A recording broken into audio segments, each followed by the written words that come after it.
I was very withdrawn. As a child, I never felt like I fitted in. Being brought up in a country town and being different was a real challenge. It was very lonely at first. It was hard because I didn't know any other queer people other than my partner and like one of her friends from uni. Everyone else in our lives was straight, and that was very isolating. A youth group leader just said to me, "You're on a pathway to hell. You keep this up and you'll burn in hell." I felt so different, that I wasn't accepted. I wouldn't be loved. I was scared to the point where if somebody found out that, I could be bashed. My parents were very country, and so growing up as their eldest son, it just took a lot of courage for me to be able to start channeling who I really wanted to be. My transition started in the year 2000. After I came out, I lost a lot of contact with friends, colleagues, all sorts of things. They didn't want to know me. Going out and sort of looking over your shoulder and just making sure you were safe. You talk about loneliness. I'd had 4 unhappy relationships between the age of 45 and 55. And I just thought, I can't take this anymore.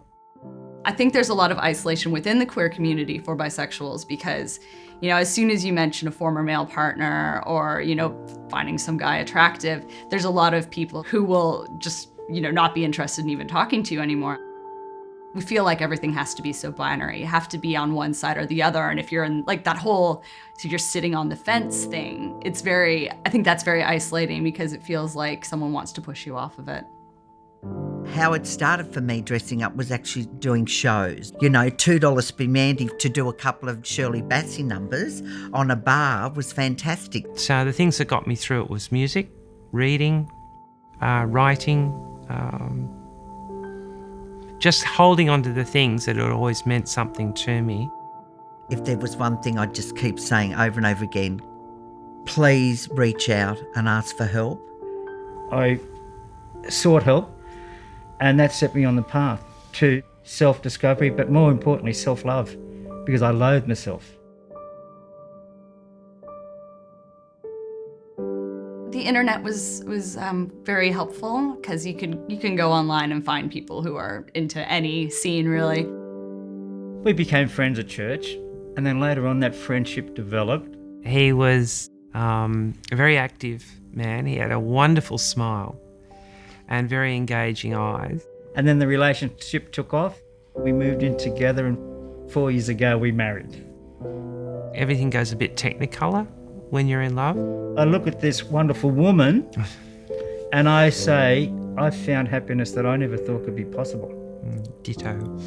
And if I could go back and talk to my younger self, I would have said, don't be ashamed of your queerness. Don't think that you've got to downplay it as a big part of your identity, because it is a big part of who I am. And it's okay to go out and say, yeah, I'm really happy and excited about being queer because it's awesome.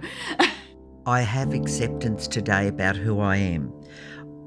I've struggled with all the negatives and the what ifs and the should ifs and all the buts, and today I'm comfortable in my own skin. Live, love and celebrate life. And that's been my philosophy.